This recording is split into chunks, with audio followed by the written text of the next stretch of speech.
Sorry, YouTube streams can be a little weird sometimes. I'm not sure if it's streaming right now or not.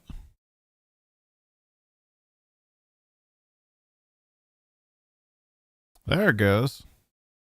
Weird. Okay. Sorry about that. Hello and welcome. Thank you for being first in chat, Lee. Good to see you. How are you feeling? YouTube stream is now live. Thank you for being here, Lumia Stream. And thank you for being here. I really appreciate it. If you don't know me, I am Mercy of HereThereBeMonsters. I am the head game master here, and this is one of our working Wednesday behind the scenes streams. That's a bit of a tongue twister for you. It's gonna be our last one of 2024, which is kind of crazy. What? But next Wednesday is Christmas. And the following Wednesday is the 1st, and we'll probably be recovering from our Bringing Every New Year on Earth stream event on twitch.tv/HereThereBeMonsters. So those of you that are fans of the working streams, we're here today, obviously, and then we will catch you on, I guess that would be the 8th. Oh, weird. Okay. I wonder what happens if I click on the button.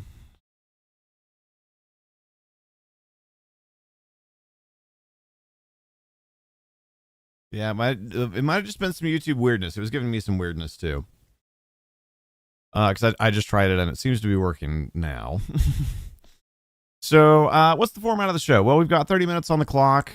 We take about a 5-minute break. We put 30 more minutes on the clock, and then we try and get out of here approximately on time. Now, those of you that have been around know that sometimes we are more or less successful at that, but it's very easy and very enjoyable to blow the whole day away working on D&D stuff. And of course, we do some of that off stream as well. But for our on stream work, we make at least an attempt, and usually we do pretty good to kind of stay on schedule, stay on focus, and get done the short list of things that we set out to do. So today's going to be, I'll say, a little bit different. We have done this before, but it has been a while. We're going to do some 3D modeling, working on stronghold components for the soon-to-be player-owned Fort Leona. So even if you're not a GM or a DM, if you just have something you need to get done, like the dishes or your room or writing that email or whatever, feel free to join in. It's not a full co-working stream in that I do interact with chat and whatnot as we go. But it's a I don't know what to call it, co-working light stream. So join me, get something done that you've been putting off, and thank you for being here. Just popping by real quick. You have to work tonight. You're meant to be at work right now, but the late night manager called out, so they sent you. Oh dear.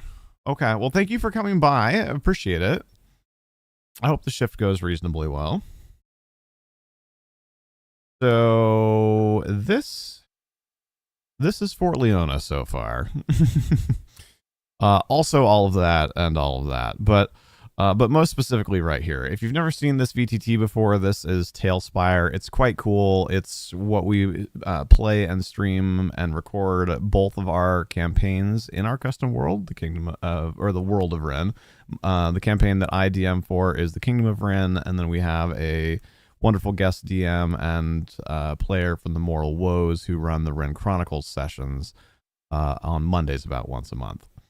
Chronicles actually played, I guess, 2 days ago now, and that video should hopefully be going up here on YouTube tomorrow, Thursday the 19th, if all goes well. If I miss that, it should be by Friday for sure. So what do we have here? Well, a quick recap, I guess. Let's actually go from this end to the other. Light spoilers, I suppose, but at this point it was many episodes ago and several months ago IRL, so I can only do so much there. I'll save the details as to how and why, I guess, but our players are going to be in command of a fortification named after the paladin captain Leona, and they get to participate in the design of that fort And the crown gave them a budget and mandated certain features that had to be present in the fort. And then there's a small remainder in the budget for discretionary spending. So these are the components, is what they call them, for Fort Leona that we have 3D modeled so far. This will be the magical lab, which of course was not a crown mandate. This was a player character choice. And I quite like the roof of this one too.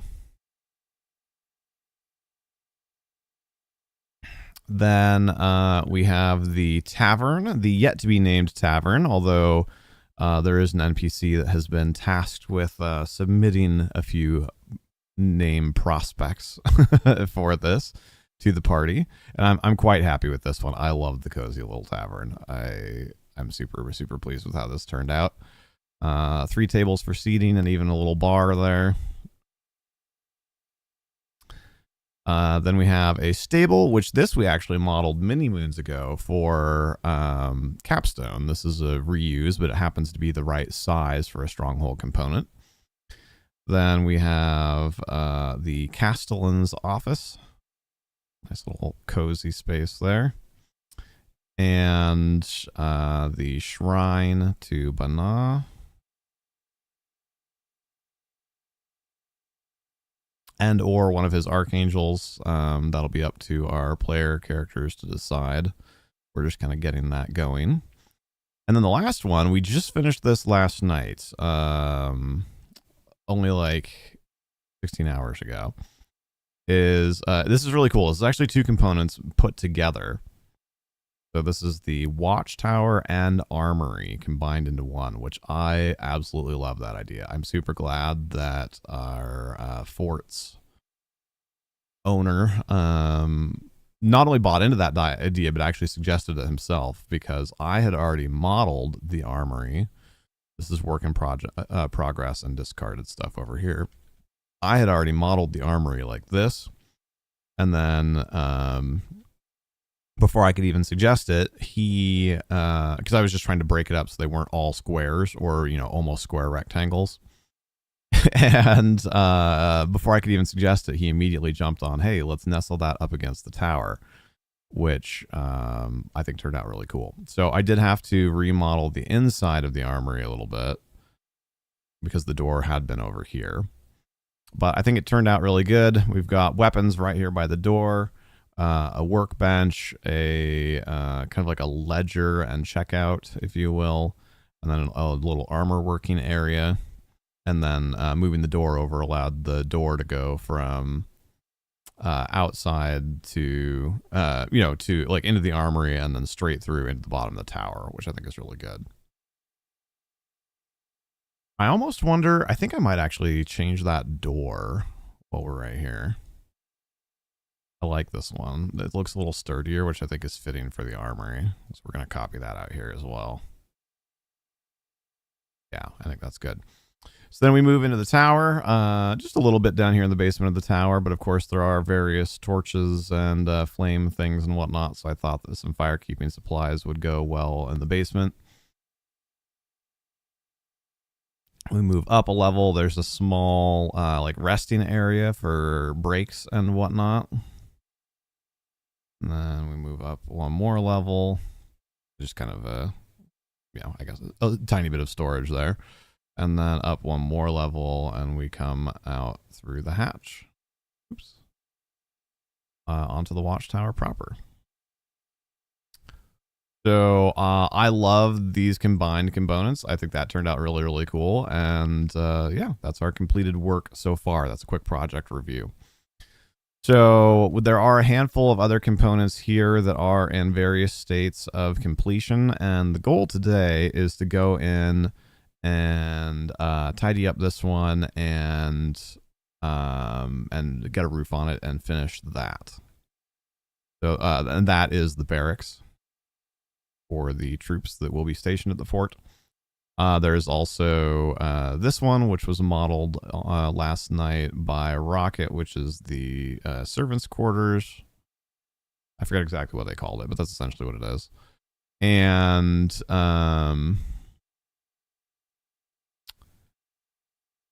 which direction? Here we go. And then the dining hall, which this one's really cool. This one was modeled by Orar. Put down some of the walls there. I love this one with the extra dais. Oop. There we go.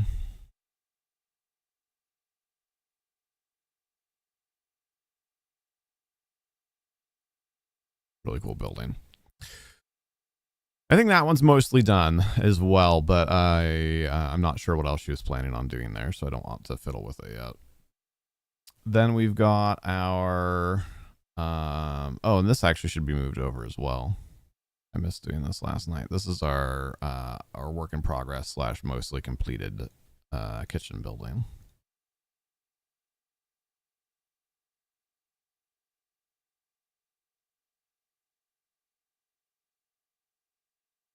That Amras did.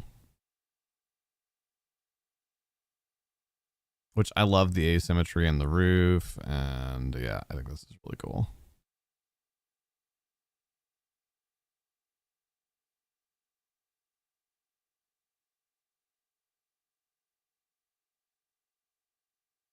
I'm torn because I love how he designed this building, and I especially like this end. He did some really cool things with getting like the window worked in there and whatnot. And we were kind of talking last night about whether we wanted it to be stone or that like plastery stuff.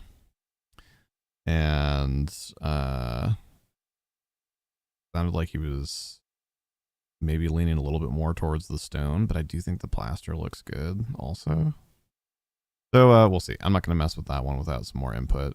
Same with that. Our goal today, barracks, and then maybe fiddle a little bit here with servants' quarters. Hi, Lurking. Thanks for being here. That review was as much for me as it was for everybody else.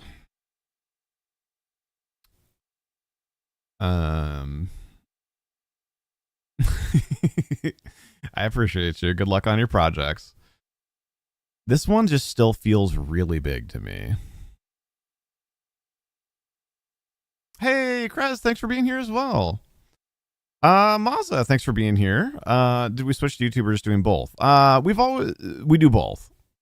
We are primarily Twitch streamers as far as the live streams go, but we try to do at least one stream per week on YouTube to help supplement our YouTube shorts and YouTube video uploads. We're trying the dream for 2025 is to get our YouTube channel monetized, which we need. I don't remember where we're at right now. I think 311 more subscribers or followers, and then a lot more watch hours. So that's the hope.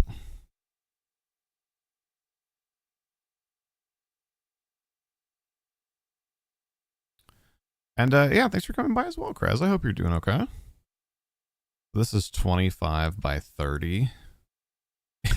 No wonder it feels so big for servants' quarters. It is really big. We may spend a little bit of time tweaking that, but barracks. So if any of y'all that are here know anybody else that likes D&D content, we would super appreciate if you'd spread the word.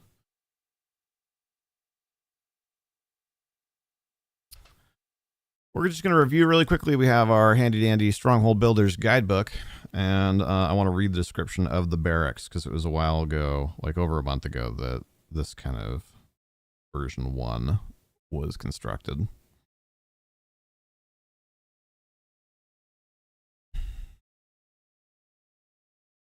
Oh no, Krez, I am so sorry.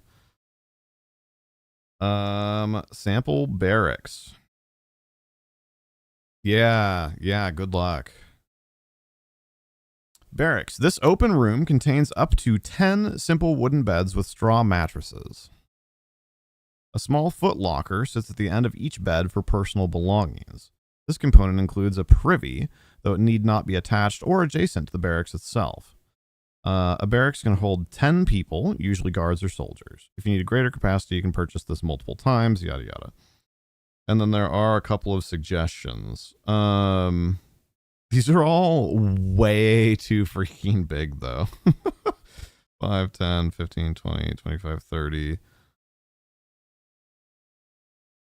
32 and a half feet wide by 5, 10, 15, 20, 25, 30. Yeah, 32 and a half by 32 and a half. And the general size of stronghold components is supposed to be about 20 by 20. Now, it does seem like there is intended to be a little bit of wiggle room in there, but 32 by 32 is what? That's got to be at least twice the size of 20 by 20, right? 20 by 20 is 400, and 30 by 30 would be 900. So yeah, it's over twice the size. So I really like that Pixie went, that's huge, right? That she went with this really compact build. I think this is really cool. She was the one, this was the first ever thing that she modeled in Tailspire. Now there are a couple of little things that we're going to tweak as we go along, but I think that's a great start. I think she did a really good job. So we do have 10 beds, and what's our square footage here? Approximately, doesn't have to be perfect. This is 30 by what, 15? So that's 450. That's just over 400. So that's totally fine. So, yeah, so we're not going to do anything size-wise. We may or may not. So one of the things that we're trying to do is our player characters can only afford kind of the lowest quality, like the lowest quality tiers of things right now. So we intentionally tried to kind of make things pretty basic. But at the same time, we try not to, we've been trying to kind of alter the building supplies and whatnot. So, although it doesn't look like it right here because of the lighting, but like this is a different wood than this is. These two use the same wood, but they're different from that one, which is different from that one. Obviously, that one's stone, and this one's a combination of wood and stone, and in fact is a different wood than either of these other two. So I think we've done pretty good there. For the remaining builds that we have that we're working on, we have two of them for sure chose this, I can't think what the word is, but like stucco siding. And then this one is kind of a combination work in progress. So I guess having two buildings, and now that I think about it, these are both quarters, right? This is barracks and servants' quarters. So having them be made out of the same materials actually makes a lot of sense now that I think about it. Okay. So I don't think we need to tweak materials, but I do want to fiddle with the beds a little bit. To me, it makes more sense to have feet towards the door, I feel like, for a barracks, which is no knock on Pixie. It's just like thinking of soldiers and, potentially having to like rush out and whatnot. So we're going to swap the beds around, and then maybe this is tough with the boxes because of the space that we have, but maybe see if we can find another way to separate storage boxes, or do something else with that. I should be able to. Yeah. Okay, good. This will be really easy.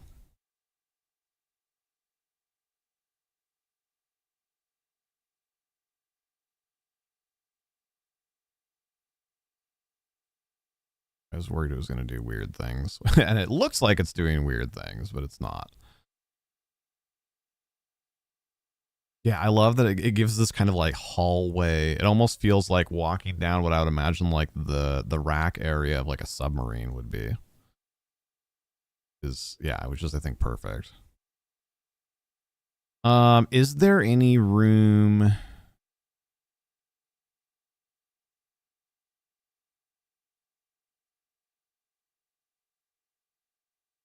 Not really. I was gonna say, is there any room to have like one or two separate bunks? That would potentially be like a captain of the guard bunk or something like that. But, not unless they want their bunk to be like touching the fireplace.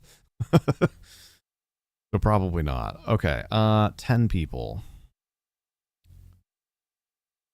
is a little tough because of the layout, right? Specifically, in the Stronghold Builder's Guidebook, it says 10. But it also looks kind of weird, right? If you have like 3 and 2, and this is no knock on Pixie. In fact, I think I specifically, like was reinforcing the directions in the book with her. But it's a little strange, right?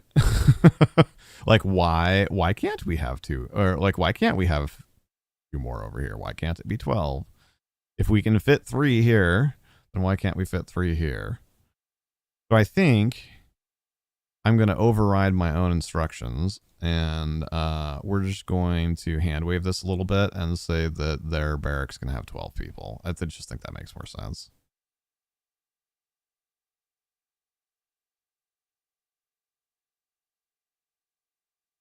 Can I get it to right of that? What about wall? Oh dear. Okay.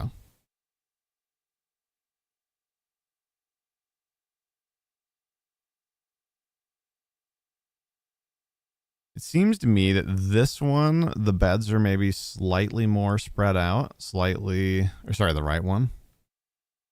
I think what we're going to do here, I have triggered way too many view options.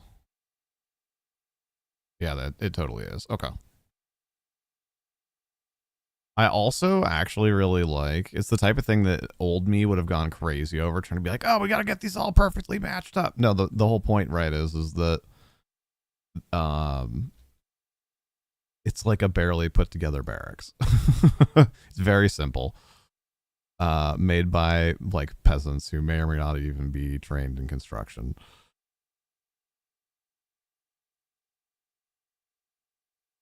So we're going to copy this slab.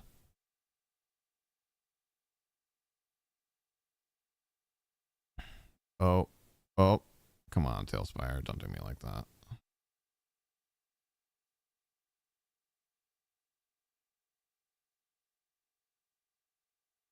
Go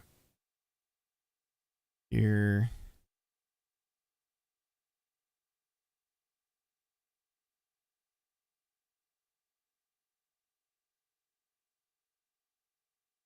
Here and here.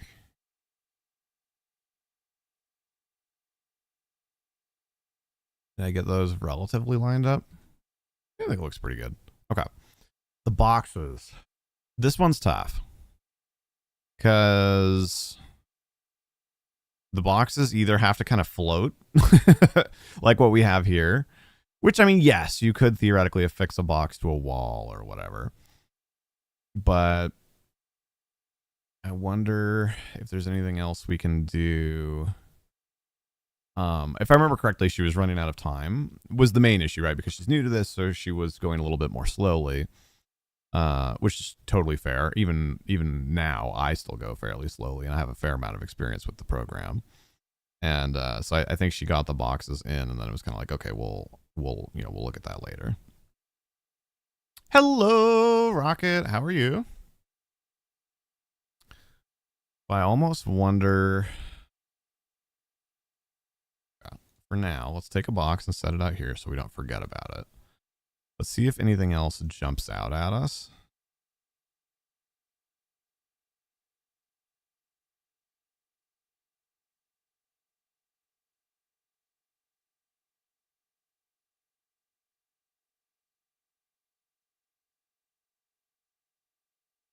Kids are getting you sick again? Dang it. Gonna have God tier immune system soon.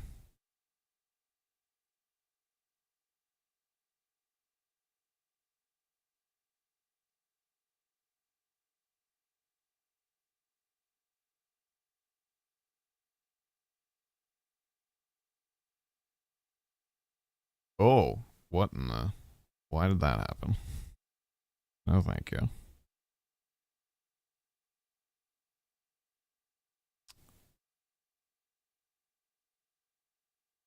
Also, Rocket, what, this... So I really like what you did overall, and I like the detailing of going through and giving essentially everybody like a little personal item and whatnot. Would you have strong feelings? I feel like it's still pretty big. if we squished it down 5 feet, like in this direction.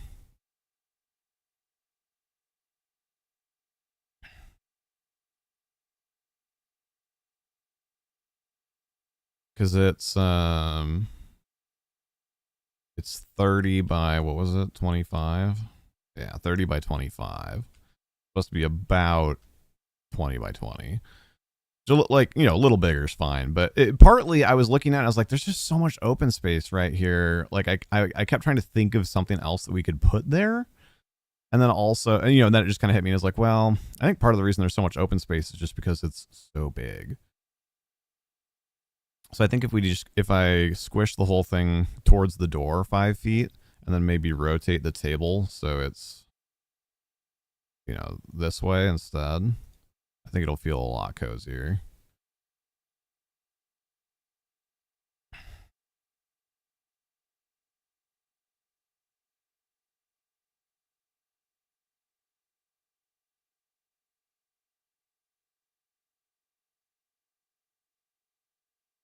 Okay, thank you. So storage, what about shelves? Maybe there's like a couple of boxes and then shelves. Maybe shelves between the beds and boxes up here. What do we think of that? Do these have, no, they don't really have a front or back. Okay. Oh my God, I'm trying to snap to so many things. How am I doing on time? Okay. Well, pretty good.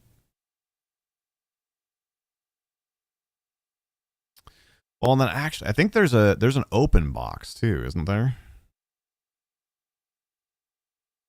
Cleaners.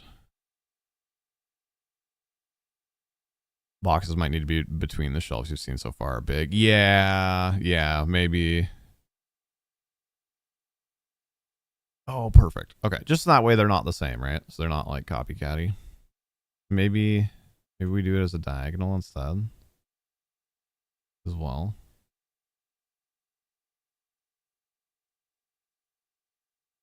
Again, just give it a little bit more character.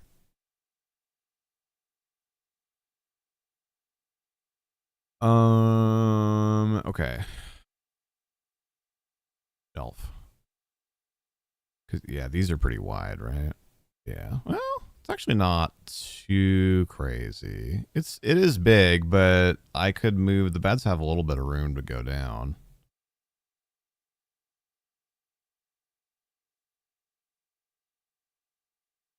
That's not terrible. This one's wider, I think. Oh no, just shorter. A little bit wider too. This is going to be the same thing. It's just filled with things. Got some fish drying, you know.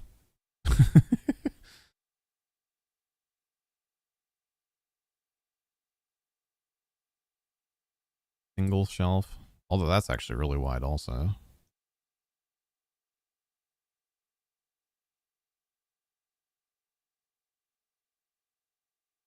Well, and we could potentially even do, well, shelves with box in front might look a little weird.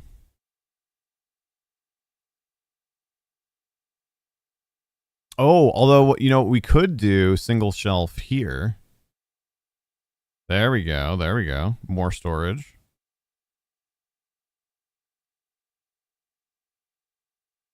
Let's get a mini in here, though, so we can judge height a little bit. Human.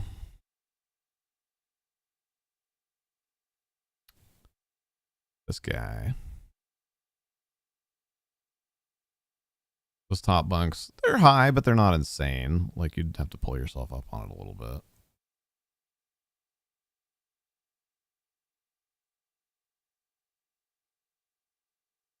So, how tall? So, the top of his head is at about the midpoint of that X. So, the shelf we probably pretty much want on this. I don't know what that kind of like border board is called.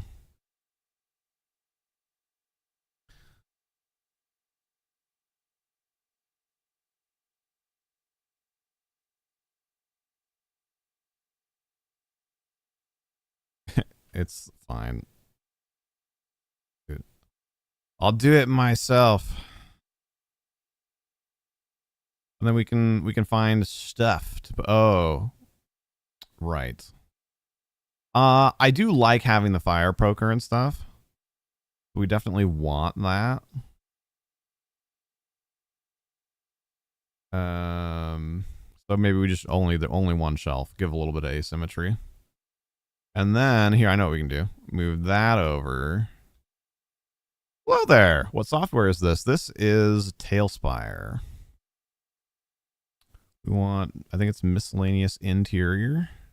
Yeah, that's, I don't know what this is called, but the like ash bucket. There we go. There we go. This is starting to make a little more sense.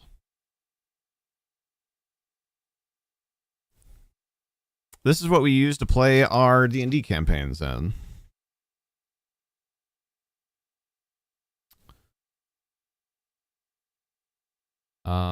Maybe some wood. I don't know if we have room for a stack of wood though.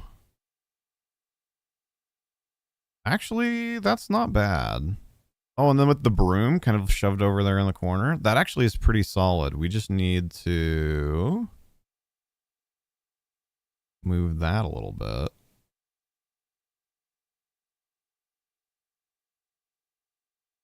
There we go. There's a lot kind of jammed in down near the end here, but I think it makes sense because it's a small barracks. Never seen this before. You're writing a Mork board campaign right now. You might have to grab this, even just to build static images for maps. Amazing. Hey, yeah, thank you. I'm glad you. I'm glad you're liking it. It actually supports. There's a bunch of like more modern and kind of cyberpunky type stuff too. Obviously we're playing traditional D&D, so we're not using that, but pretty useful program. And they do a really neat thing where so it's through Steam, and a normal copy of the game, I forget the numbers exactly, but like the full game is, I think it's like $25. It's really not that much. And then you can buy what they call seats for, it's about $5 less than a full copy of the game. But the thing that's really neat about seats is they're infinitely reusable. So our community came together and bought 4 seats. So that way for one shots or battle arenas, or heck, even for our campaigns, if we have somebody who doesn't have the game, it's not a financial burden for them to join us because they can just use one of our seats. Just super cool.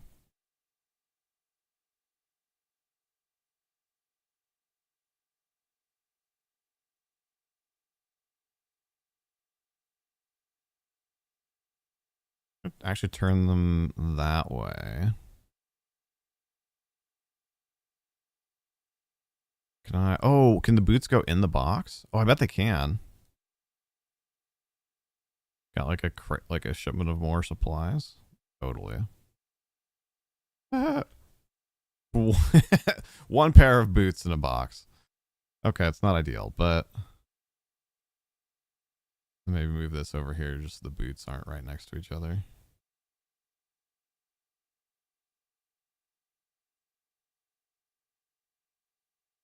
Yeah, I think that height is good. We don't need this guy for measuring anymore. Although speaking of guys, Rocket, Tailspire.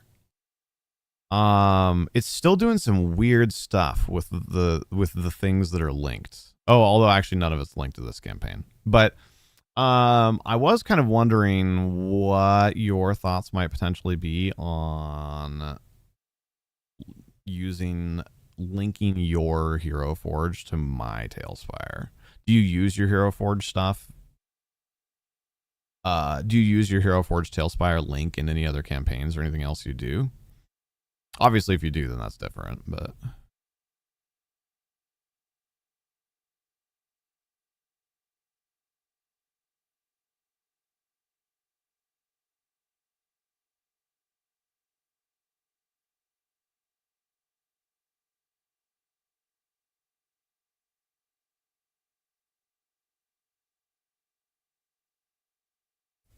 let's move this like all the way down here by the door.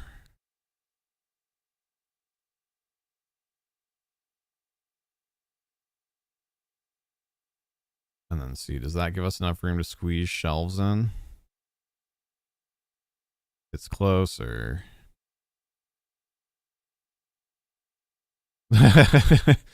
It's so close.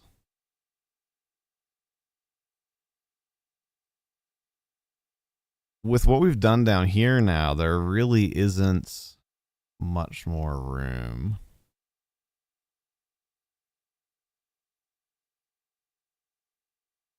I wonder, maybe we go the other way?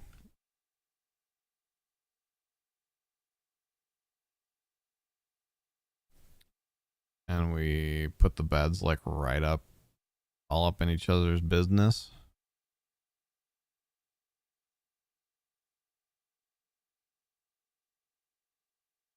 Really pack them in like sardines. And overlap the ends. Does that give us enough room? Oh, it does. It does, although it's doing weird snapping things. Here, stop that.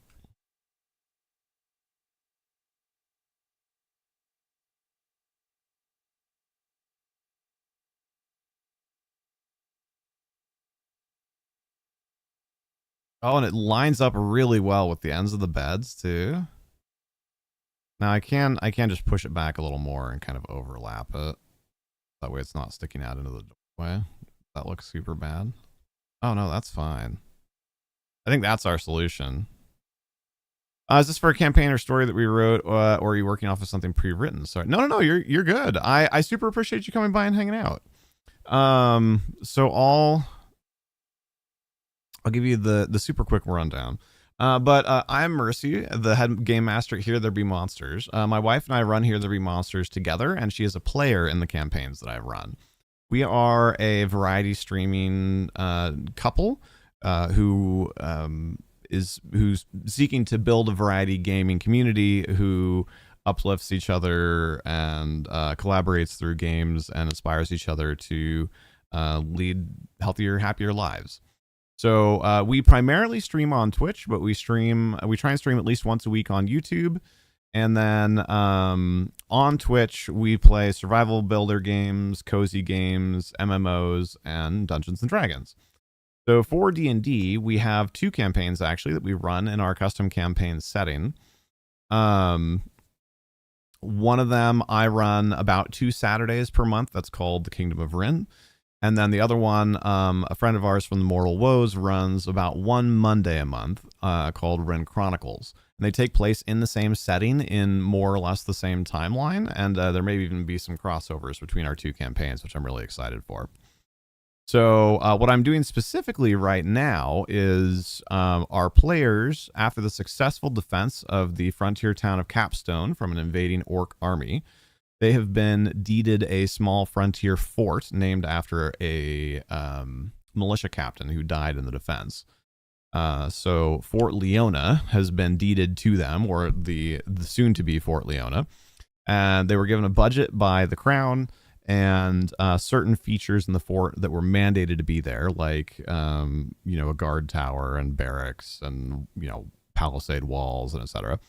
And then and that consumed about 70-80% of their budget. And then the last little bit of the budget they were allowed to use to shop in the Stronghold Builder's Guidebook to choose other things that they wanted to add to the fort. So right now we're building the components, is what the book calls them, that will be combined together to make Fort Leona. So no need to apologize. I super appreciate your curiosity. I'm glad you're here. Technically, I'm supposed to be going on break right now, but honestly, I'm vibing, so we'll go to break a little bit late. That is A-okay. That is 3.5, yes. Technically, Stronghold Builder's Guidebook is 3.0, but unfortunately, not all books got a 3.0 to 3.5 update.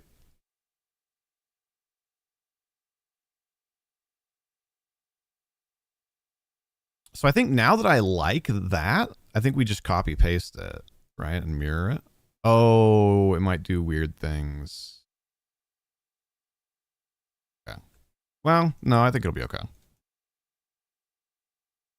Yeah, so our campaign world is kind of lower level, lower power, lower magic than like your standard D&D, especially 5th edition. So think kind of Lord of the Rings. Like we want the world to feel dangerous and deadly, and like we want to, we're struggling to overcome.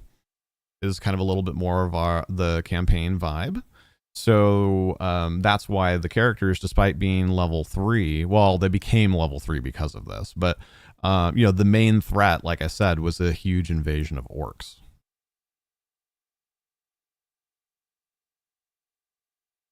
Now, of course, we're moving on from there. The orcs may or may not come back, and there may or may not be other enemy entities to worry about. But it was a huge battle. I'll go show you if you're curious, if you'd like to see, I'll go show you the battle map that we had for that battle.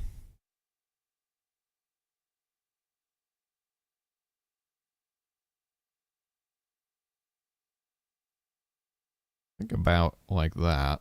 Should be about equal. Maybe a little closer to the door. Yeah, it is. Okay. Well, what's my reference point? Pretty much right on this seam, yeah.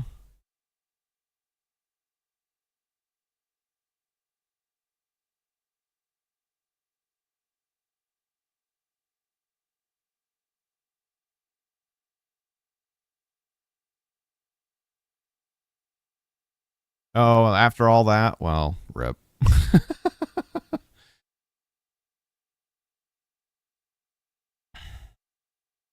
Okay. I think we've taken the awesome start that Pixie gave us and just put some finishing touches on it. I love how this barracks is looking. Just want to throw some stuff on these shelves and then we'll roof it. You love that. You love gritty fantasy. Heck yeah. This will be your second time GMing. Your first campaign was 5e and they skated through it mostly unscathed. You came across Morkborg and it looks absolutely brutal. Yeah, I know of it. I know the name. I don't really know anything else about it, to be perfectly honest with you. I want to give them something to be afraid of in a fun way. I love it. Yes. Heck yes. So Rin is a custom campaign setting that I came up with for a table game that I ran for about 5 years. I don't remember the exact timeline, but from about 2012 to about 2017. That was essentially the beginning of my D&D career. We ran that table game for over 1,000 play hours. I went back and mathed it, which is incredibly cool. So the world is super deep. There's lots of lore and backstory for all sorts of things in the world. There is a custom pantheon. The area specifically around the Kingdom of Rin is a monotheistic, human-dominated culture that worships a god called the Peacebringer. And there's a prayer, think kind of like the Lord's Prayer in the real world, like an oft recited prayer in the world to the Peacebringer that I wrote. It's like a piece of poetry. And a friend of ours who is a budding voice actor did a voiceover for us, and so we set it to music and pictures and whatnot, and we run it at the start of each of our streams.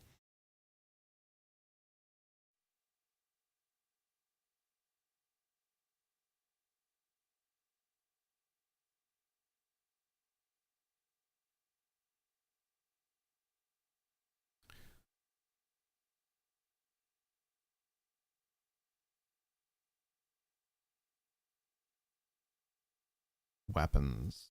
Okay, but they probably wouldn't actually really have weapons in their barracks, right? We have an armory. I know that's a little bit more like modern of a concept that you'd go and like check out your weapons or whatever, but I kind of like that idea. Mines, nature, miscellaneous interior. Oh, a bellows. A bellows for the fire. I guess it's not exactly a smithy, but I mean, you don't have to be a blacksmith to use a bellows.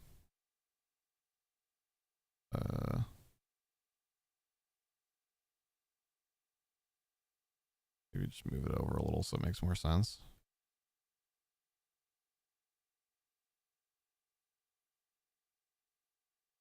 What else do we have? Books? Probably not in the barracks. Tig, good to see you. I was just thinking about you, actually. I meant to send you a DM the other day to follow up on the thing that you told me about. Obviously, you don't have to get specific here, but I'm sorry I forgot to do it. I hope you're well, though.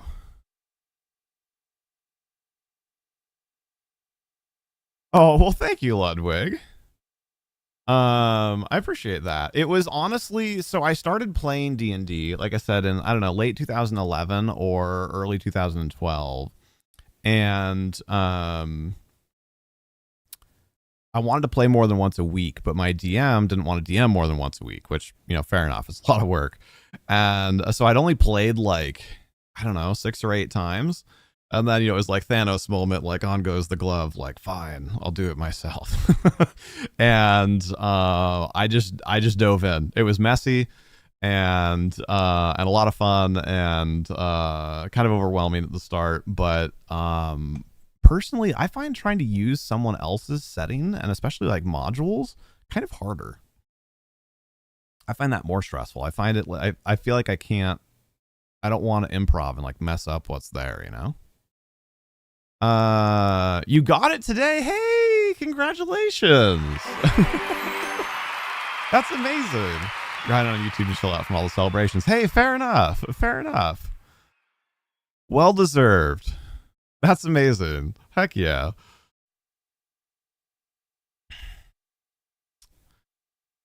Oh yes, the tour. This will be the real quick version. These are the components that we have finished thus far. And then this is kind of like work in progress / abandoned. And then this is our like mostly complete but not done yet pile. So we have a magical lab. I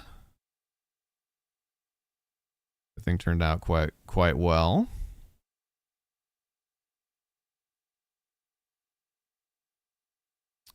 And then a tavern. I also am really quite fond of. A few tables to sit at, little bar, nice and cozy. Then a small stable. An office for the castellan, which would be the manager of the castle. A shrine to the Peacebringer. And then this one is actually a combination of 2 components. So down here we have the armory. And then it passes through and goes into the base of the tower. You go up. Oops, oh dear. Picked up a piece of roof.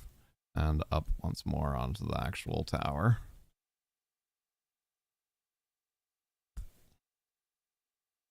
Thank you. How am I doing? Pretty well overall.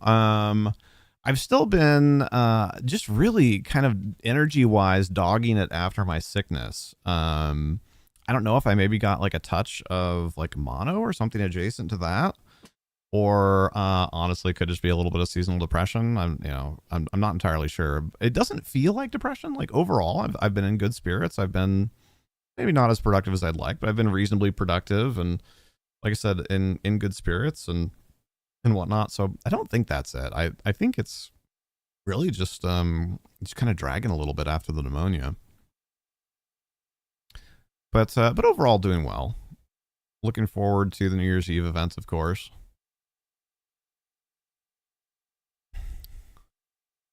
Your first time DMing was your second time playing D&D ever. Oh wow.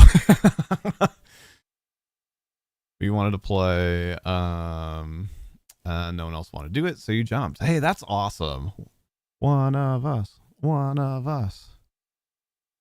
Yeah, it was.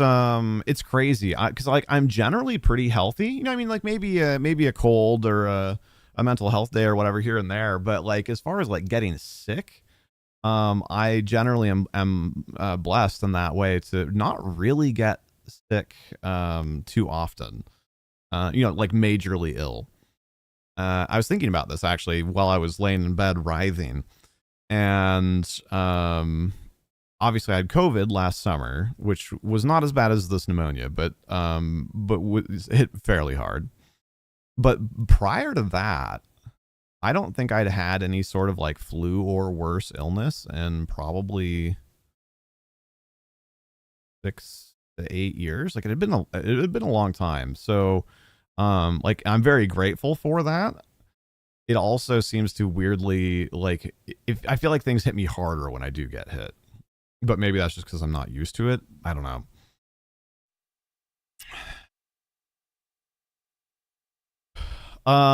We'll be doing some old favorites for the New Year's Eve event. You know, I haven't looked at scheduling too much yet. It's crazy because like a 24, I guess, you know, it's a little more than 24, whatever it is, like 26-hour stream. That sounds like a lot of time, but it's also kind of not that much time. I'm sure you've heard me talk about this before. But if you're breaking things down into 3-hour blocks, and then, you know, you're going to take a few meal breaks and, you know, just a couple of other things, like all of a sudden you actually really, it's not that many games. And especially during prime time when most people are awake, you can get like 7 3-hour blocks in, maybe 8 if you really squeeze. And only like 4 of those are during like our prime audience, or, you know, like the times that our community is primarily available. But of course, party games like Jackbox are fun, and we haven't fiddled with Kiwi in a while, and that's always a hoot. We've really been enjoying Played Up. Like I wouldn't want to play Played Up weekly or anything like that, but Played Up I think is good for that sort of thing. Waltz of the Wizard has been really fun, and there's more to the game than I expected as well. It's a pretty fun little puzzle adventure. Like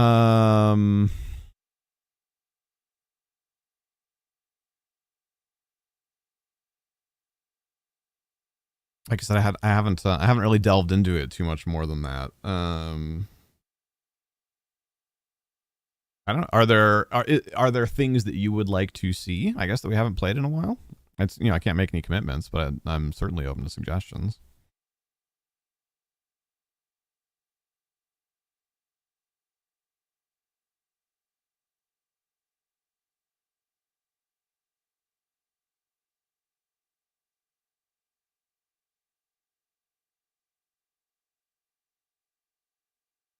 Oh, I guess the other thing, Ludwig, while you're here, right? It's there's been so many games over the years. Well, and of course, also too, as much as we enjoy doing different things during our events, we want to hit a couple of our current, you know, current favorites as well. Beyond Subnautica, that would potentially be fun. We're trying, especially for like the 24-hour streams, we try and schedule much more of it to be, you know, things that the two of us can do together. But there will of course be some parts where only one person is on. But I did have fun fiddling with it, and also Planet Crafter has so much overlap that I feel like I'd probably be a little bit less bumbly. I've only played Planet Crafter twice, but still gotten a few more hours into that type of game. But I think I'd be a bit less bumbly in Subnautica this time around.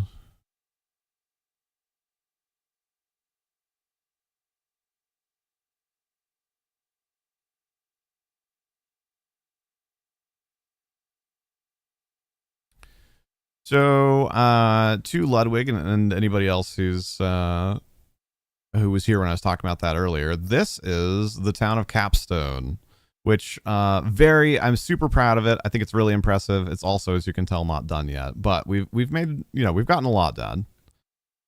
And this is what was being defended from the orc invasion. So there are 2 military camps at these 2 corners up here, the northern corners of town. And then you can see, there's kind of some like small garden farms. There's a few town squares. There's a mill. This huge building here is a church. A big inn and tavern, graveyard over there, and then the docks with their warehouses and whatnot, a wharf front. So this was really, really cool to build. I built maybe 20-30% of this.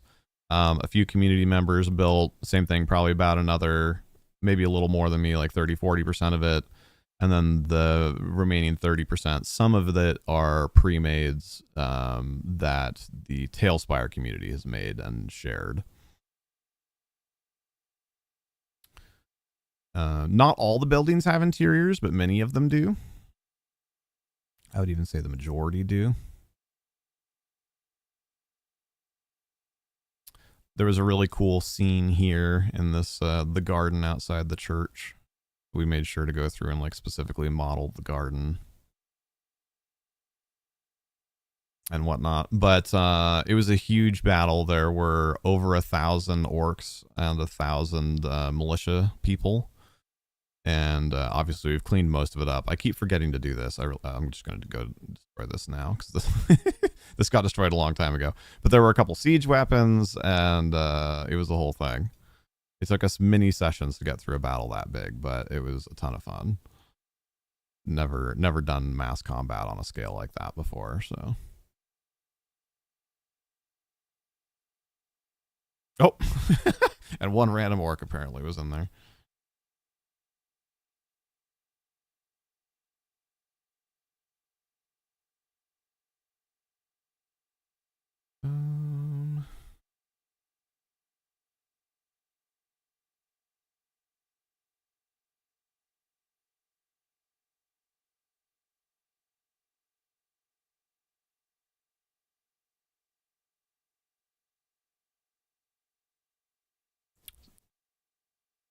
So, to the project of the day, I think we just need to find a few little knickknacks to put on this shelf and then see if there's anything that makes sense to put on these bookshelves. I think if they're empty, that's fine. But, just see if anything jumps out at us. We could even put more boots along the bottom, right? Because theoretically, everybody's got a pair of boots.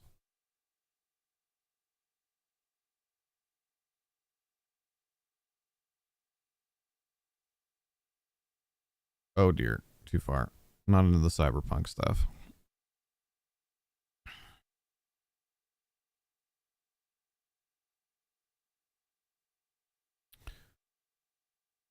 I think the pillows and everything are too lavish for Barracks, right? They're not going to have like a huge frilly pillow or whatever. Writing utensils. I do like the cards. I am a little worried that we've overused them a little bit as a decoration. But I also kind of feel like they make a lot of sense, especially in a barracksy type setting. Can I throw them? Oh, on that little box.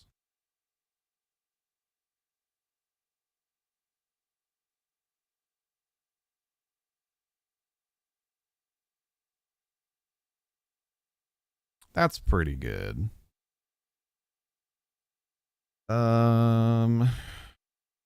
What else is in here? A lot of this stuff is either too modern or too gaudy for a barracks. Decorations. Definitely not mirrors. Probably not artwork. A rocking horse. Wait, chess. When did they add new stuff? This looks like they may have done a little Christmas themed update. Look at this. I don't remember that. There's a, whatever, a game board. I'm trying to blank on what this is called, like a stick pony, a top, a ball, a drum set, a teddy bear. What is this? Oh, that's actually a great idea. Yeah, they must have done a winter update. Hold on. So is there new stuff anywhere else? Oh, that's really pretty. Not for this, but I think those are new. Oh my. Yeah, I like that a lot. Hold on, let's go through everything else then. Are there new weapons? Maybe? I think that might be new. kind of wand thing. I don't think there's any new traps, no new splats. Anything new for ship? Don't think so. Nature, there's got to be some new stuff in here. I think we already had the snowy tree, though.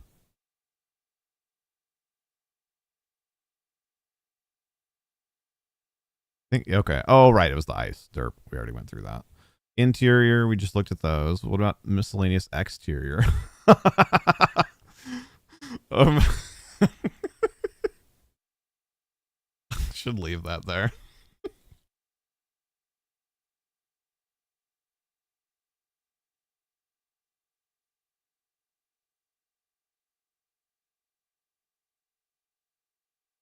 What was that?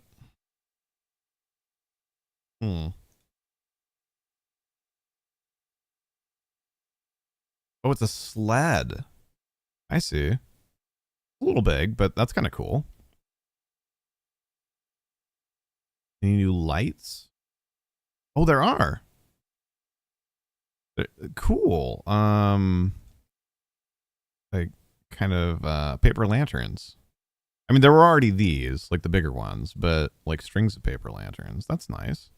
Not for a barracks, but Grim. Is there any holiday based Grim decor? No.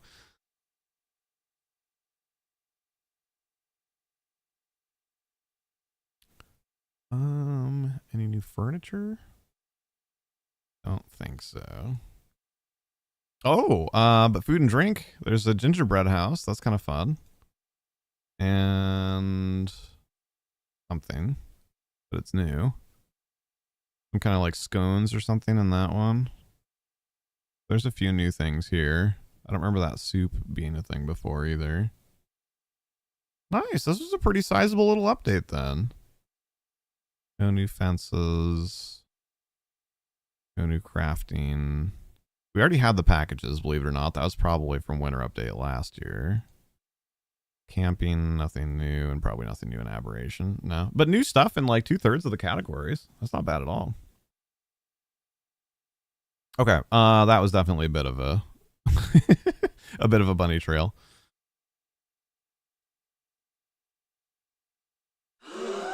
Would we do that? Or would I do that? That's more books.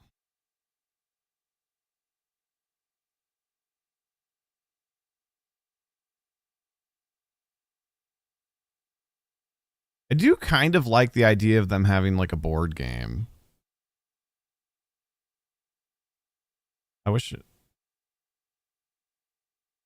Because I mean, like that's that's in a lot of ways strategy games for military people is how a lot of games originated, like way back when.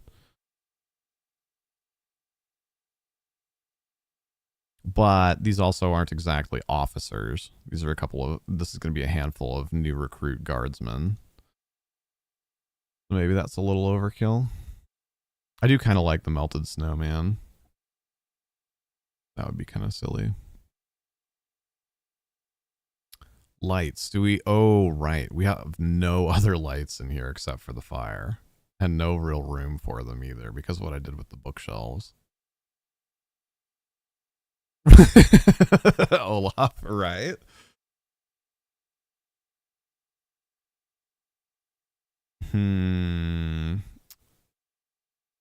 Is there... Most of these wouldn't really work as chandeliers either. This one kind of does. I mean, that could just be like hanging from the ceiling. Straight up lamppost. Now you can see.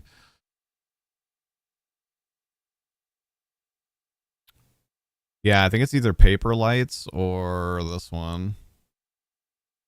Or we need wall space somewhere, but wall space is precious in our little tiny room here. So maybe...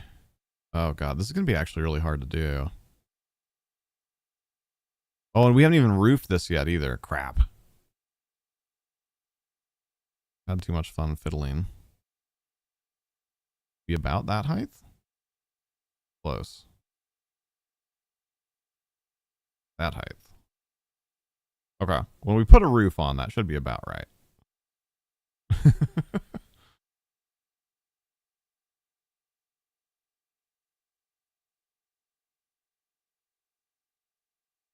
Ludwig, sorry, I know this was a little while ago, but I'd love to hear a little bit about the first game that you ran. I know you said that it ended up being a little bit more like superhero-y, but I'd still be interested in hearing about it if you're down to type it out. If you're mostly focusing on your own projects, obviously, don't worry about it.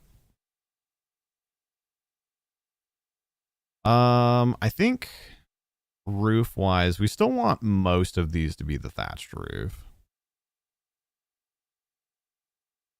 Oh, also, I just noticed, probably be consistent with that. It annoys the absolute crap out of me that those don't line up, though. I know you said that you were trying to get away from it, so if you don't want to get into it, Tig, it's no worries. But have you thought about or planned out or whatever, what I'm assuming you're going to want to do some sort of celebration event? Or is it still fresh enough that that hasn't really been approached yet? Absolutely nothing planned. Fair. That's fair. I think this is such a small building. I think this is going to work really well for oh crap, what was the term that we were just talking about last night when we were working on this stuff? Gables. I think a gabled roof.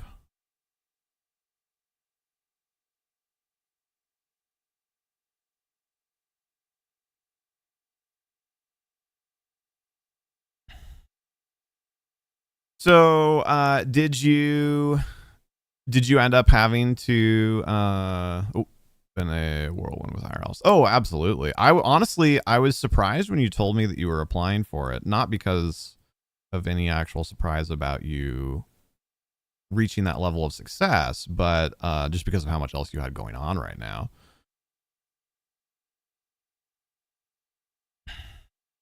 Oh yeah, I think that's absolutely the right choice of roof for this. Okay.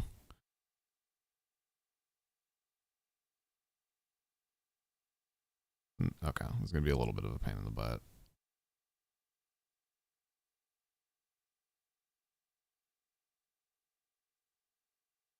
I mean, I totally get it. Also, right? Like, if/when we ever get to those numbers on Twitch, I will absolutely want to do the application ASAP as well. I was a little worried for you, because you've got, like you said, you've got a lot going on, and that's a mostly rounded chimney. It's not perfect. This is too round, but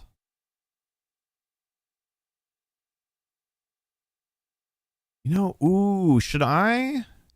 This might actually be kind of cool. Let's cut that roof off again. I know that the base model doesn't do this, but what about doing something like this? Kind of like extending the chimney out. Oh, but it actually doesn't even need to go out that far. Dang it, because they specifically designed it not to do that. Usually a chimney would be exterior, right? So at least like the back of the stonework would stick out. Oh dear. Would stick out more like, oh dear. Oh, everything's awful.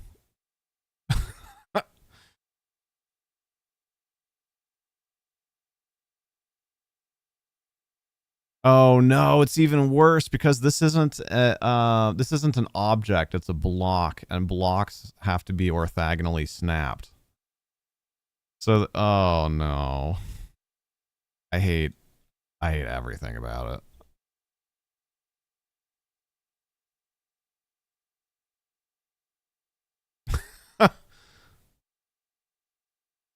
I guess we just do two.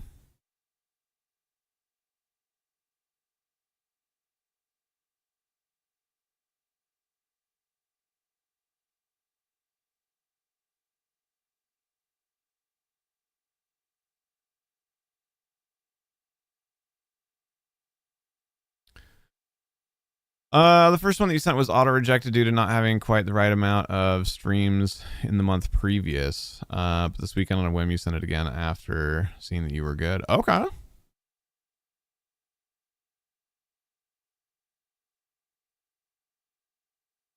That's weird. I don't know why that... I mean, not that I care if anybody sees that wallpaper. We show it on stream all the time, but that was a little weird that it did that. When I tabbed...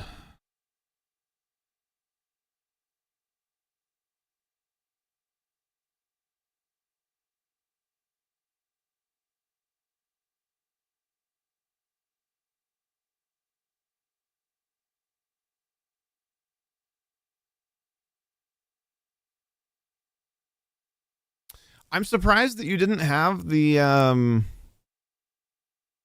12 streams. I mean, I know obviously I'm not usually, thankfully, awake at like 4 to 7 a.m.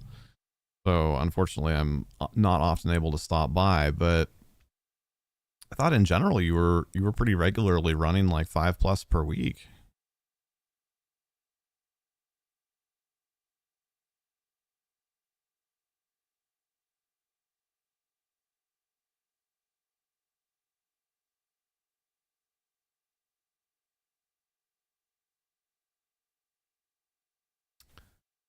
I think, I don't know. You get 8 minimum per month. Oh, interesting. Okay. So, so you have to have 8 streams within the 2 month, or 8 streams per month for 2 months that are all over the 75 average, and you know, etc. Interesting. Because it used to just be the 75 average, like in totality. And they didn't necessarily, I mean, like obviously they didn't want you to have 30 streams that were all at 50 and one stream that was at 1,000 because some like but okay, that makes sense. You know, as they've been tweaking things a little bit with the various requirements. Okay.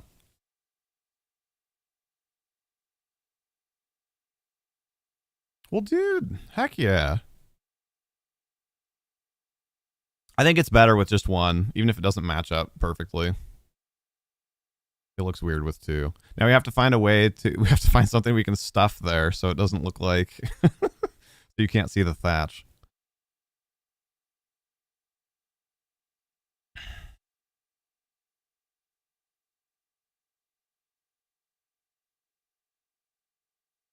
Unironically, that pot's actually not bad. You had 5 and 12 to start with. Well, I mean, presumably, / hopefully, right? There's continued growth, so each month, like, theoretically, you should have more and more of them that are over it. Until they all are.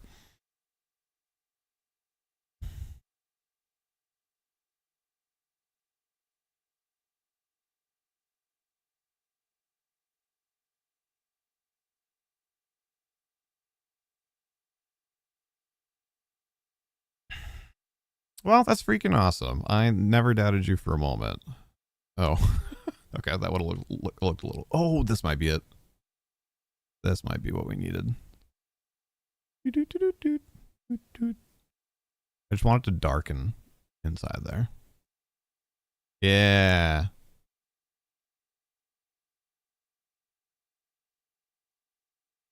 There we go. That way when you look down from the top, you don't see the, the thatch. Now, do we have that problem with the other ones? Oh, we do. Well, we have a solution now. I do kind of like with this one that Mendez, he was the one that designed this building with me, that he just threw fire in there. So you get the like crackle. But we've still got this one here. So we'll do that same thing.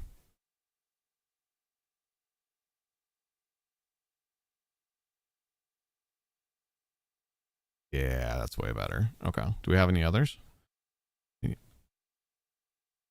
Oh, interesting. What is this one? Oh, because that's the pre-made piece. So the pre-made piece has that filled in, so you don't run into that. Should any of these? No, because that's stables. That wouldn't have one. That's office. I don't think I put a fireplace in the office, did I? No. A couple torches, but... Oh, also, I have since started doing this with this prop. I like it more where it looks like it's just like a torch on a hanger versus having that like metal backing piece. It helps it look low, like, you know, lower quality. Oh, did I use two different torches? Wait, what's going on? No, it's the same torch. Why is it not? Like it's not sticking into the wall nearly as much. I guess I just okay. I'm just a silly Sally. Bonkers years flown by. Yeah. Yes, it has. And yes, it was a year of crazy ups and downs, challenges and triumphs, and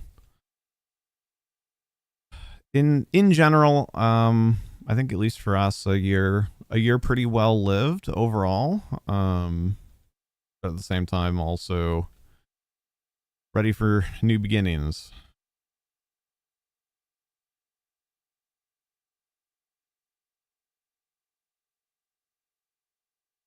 I feel like our barracks is not very lighted.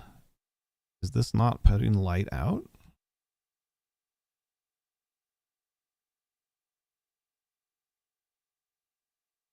Is that more or less lighted than it was before? I feel like it's the same.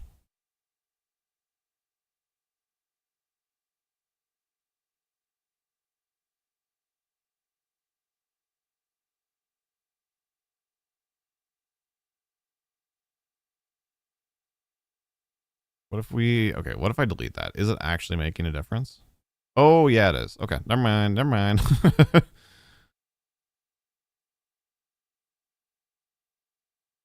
It's still dark, but I think that's fine. Oh, shoot, you know what? We did a little bit of other decorating, but I never did find anything to throw on that shelf. Because I stopped to do the roofing. I did go through miscellaneous interior, and there wasn't really anything else there. So I think we'll use my idea of boots with the fur.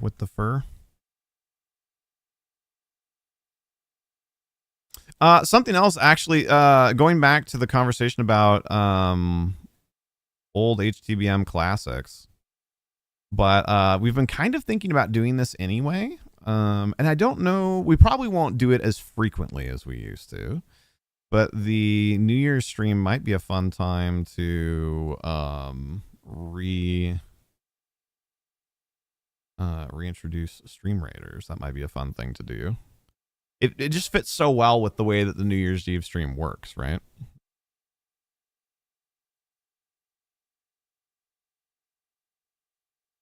I think for our ongoing streams, if we do decide to revive it, it will be much less frequent than we used to do it. But I think for the New Year's Eve stream, it might be kind of fun to crack that out. I mean, heck, there's probably a lot of people in the community now that have never even seen us do it. It's been over a year. It's been probably 15 to 18 months since we played it.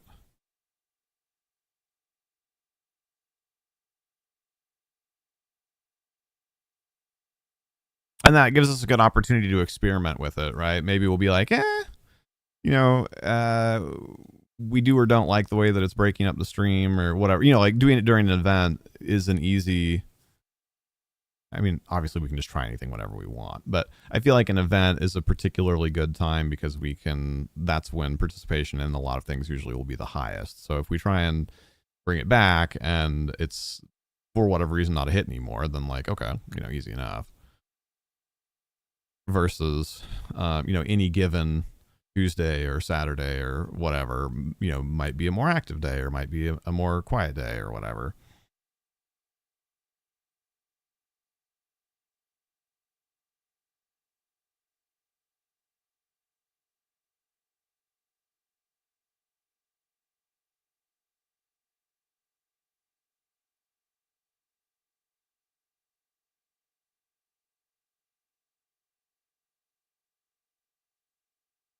Oh, is that jug too big? Shoot. I do kind of like the idea. I don't necessarily want to put a bunch of food in the barracks because that's kind of weird, but everybody needs water, right? I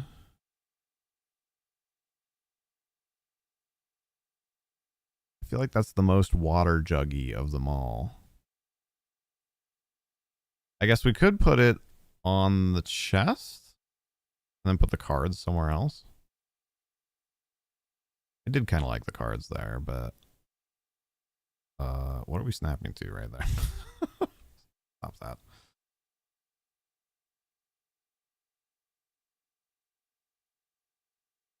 Most people are right-handed. I'm assuming that bears out in fantasy realms as well. I do like that. Okay. Yeah, I think cards down here somewhere is fine. And then maybe we'll go back to one of the other bigger spreads of cards.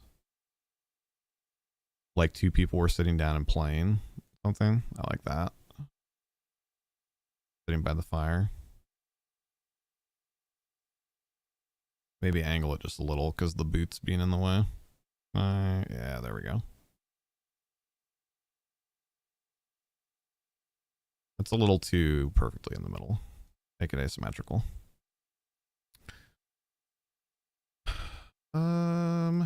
Miscellaneous exterior, we already went through. Lights, we stopped and did that. Grim, I don't think so. As funny as it would be. Just a stock in here. Oh, I do feel like there should be at least one bench or something, though. That was another thing that I thought of earlier. Or stool or whatever.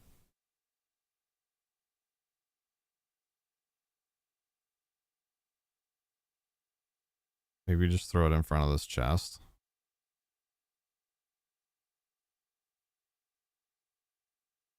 Kind of looks like it's like pushed out of the way. Oh, hold on. Gravity defying bench.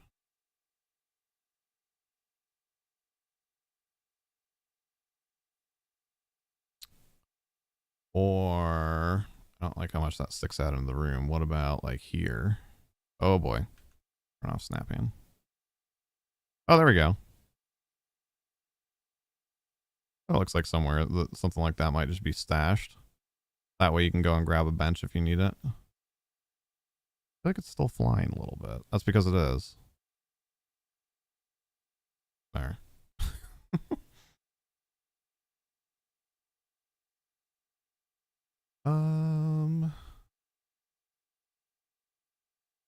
Okay, we already looked through most of the rest of that. Food and drink we already looked at. Fences does not make sense. Crafting, no.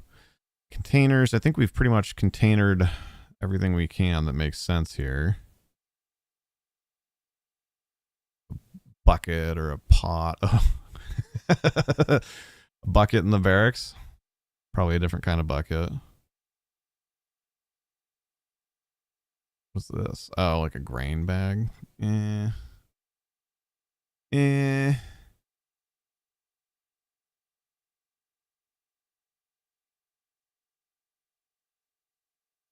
Camping aberration. Dang it. I really just want like one thing that makes sense to put on the shelf so that the shelf has a reason to exist. How big is a loaf of bread? Okay, fine. You can have one loaf of bread in your barracks.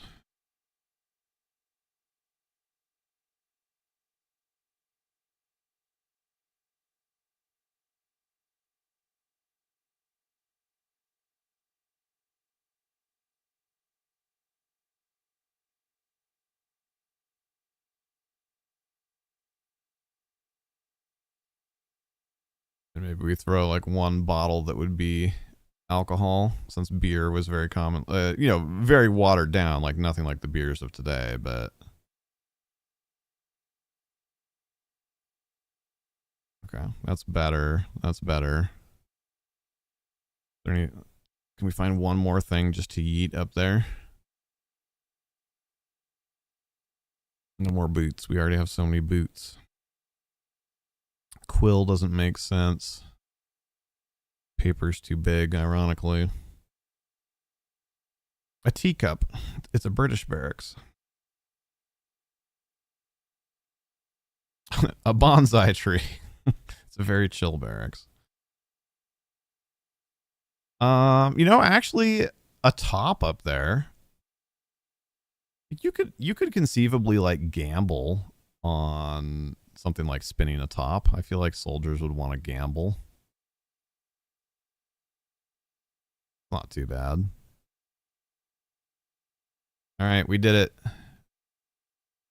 Our adorable little barracks is complete. A big thank you to Pixie for kicking that one off for us.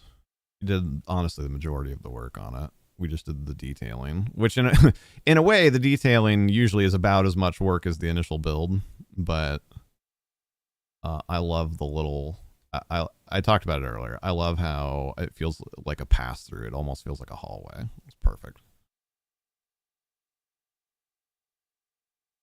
Throw that over here. Go to my to-do list for this project and mark Barracks done.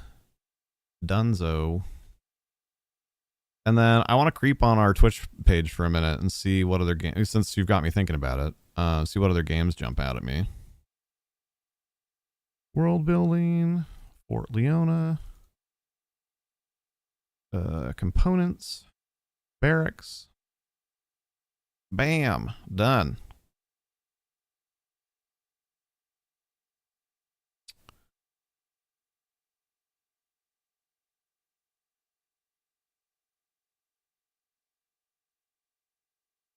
We just decided to work through the break today, but that's okay. I was vibing. I was having fun. Long-term stats?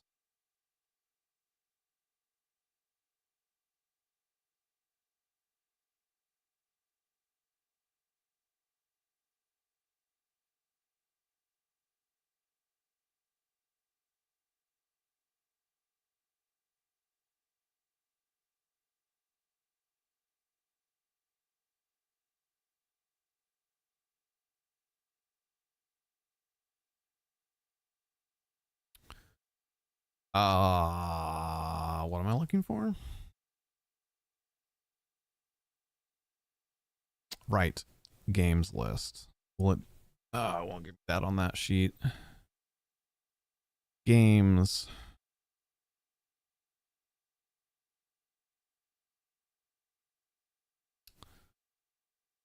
EverQuest, D&D, Helldivers, Minecraft, all that would already be on the to-do list anyway. Zomboid would be fun if they'd implement the multiplayer in time, but I don't think they will. Stardew maybe, Coral Island maybe, Rimworld or Sims quite possibly. Oh, golf, yeah, of course, golf.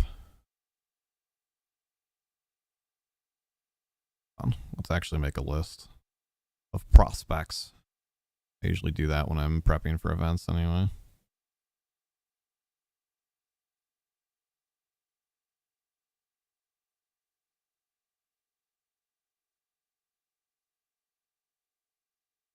Game ideas. Let's see, what did I say earlier?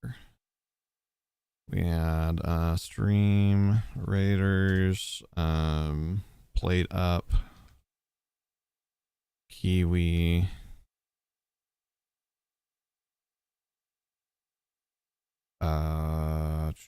There was at least one other thing that I threw out. Oh, Jackbox.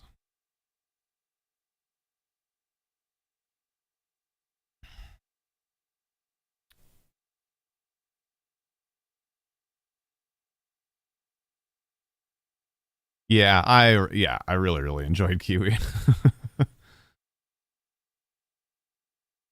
Waltz the Wizard.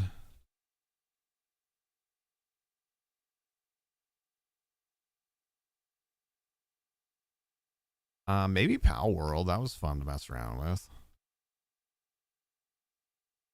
We only streamed it that one time, but it was fun. Return to Moria. EverQuest, Pantheon, of course. Subnautica. Oh yeah, golf with your friends. That was what made me think that I should start writing things down. Golf with your friends. That's always a good time. Tiny Glade. Pixies really enjoyed Tiny Glade. It's kind of like this, but a bit more like, I don't know, intuitive, like user friendly. You know, because it's not made for 5-foot squares and D&D rules and whatnot. Maybe we could do Night Shift. We haven't done that in a while.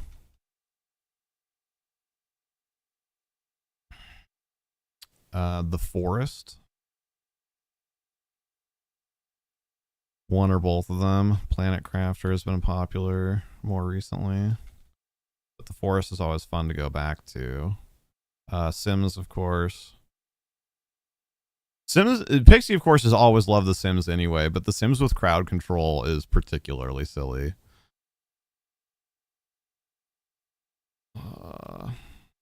Rim World, Coral Island, or Stardew Valley. Because they're fairly similar. We probably won't be able to fit both of those in. Zomboid. But that one's a big if on build 42. Nightingale might potentially be fun to fiddle around with. I know that's had a lot of updates. Minecraft, Helldivers 2.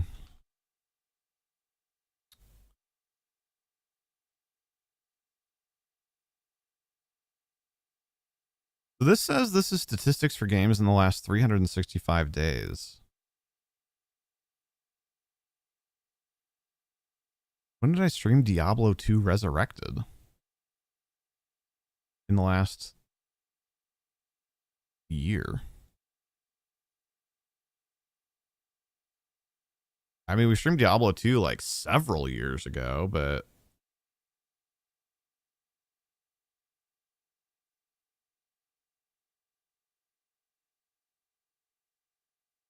it says there were 37 average viewers. What in the world? When was this? So annoying that I can't click from there to get. Oh, I know what it was. It was during the spring subathon. Rocket streamed it for like an hour while I napped.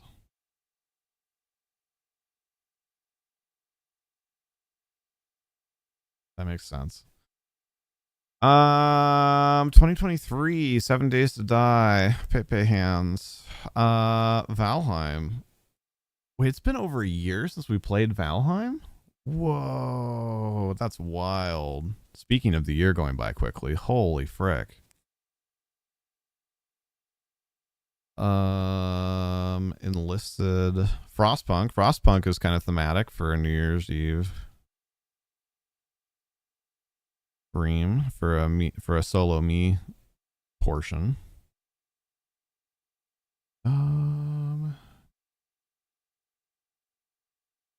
We streamed some game that is now unlisted on Twitch. What the heck? What would that have been? Dream Raiders, The Sims, Pale Beyond. I don't remember that. Oh yeah, Late Shift. Did I actually write that down? I thought of it. Oh, I called it Night Shift. Late Shift.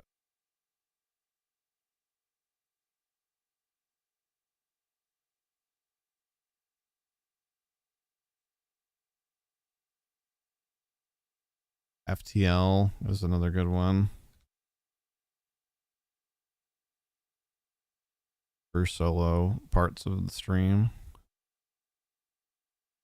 think you're up to 90 categories you've been in this year. That's crazy. We were at 44 in 2023 is what I was just looking at. I'm curious, actually. Oh, in total. Got it.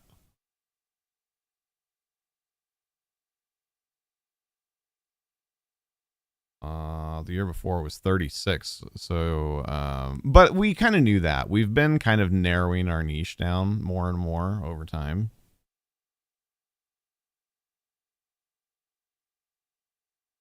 So I'm not surprised. There was about a 20% reduction in categories from the previous year. 36 is still quite a few. Slime Rancher. I forgot about that game.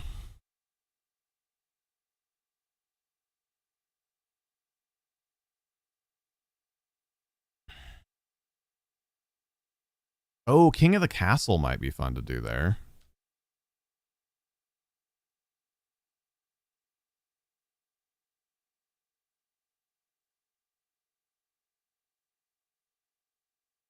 I can't believe, wow, we haven't done King of the Castle since 2022? That doesn't seem right. I wonder if we did it during an event and forgot to category swap. Is certainly possible. Dave and D&D and EverQuest heavy. Unfortunately, two things you don't like, but you still like coming in and seeing us. Yeah, we appreciate you making the effort to come by, especially when it's not something that you particularly enjoy. And what we tried to do is, instead of just doing like a total splatter, we wanted to try and kind of like anchor a little bit.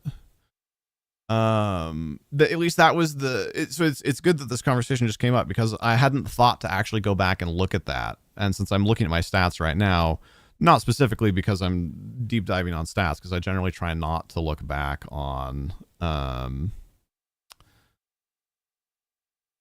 stats too much. There's some useful stuff you can do there, but that can also put you in a really bad headspace, as I'm sure you know.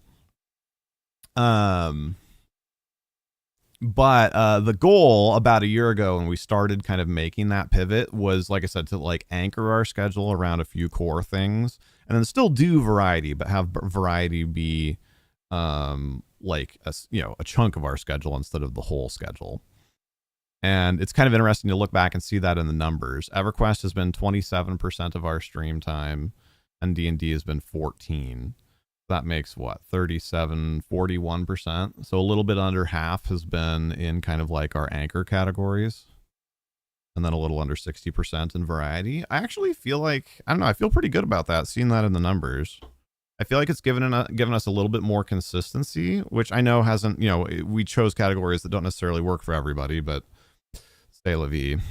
But at the same time, the majority of our streams are still variety, so we didn't give up on that aspect either.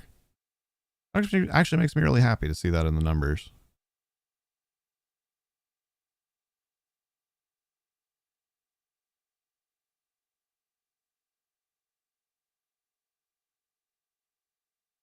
I had not thought to check that, so that's just kind of fun to stumble onto. Yeah, it was important to me at the time when we set out, because it was an intentional decision that we try and accomplish that, but I hadn't, there weren't really good metrics for keeping track of whether or not we were doing what we'd intended to do, so.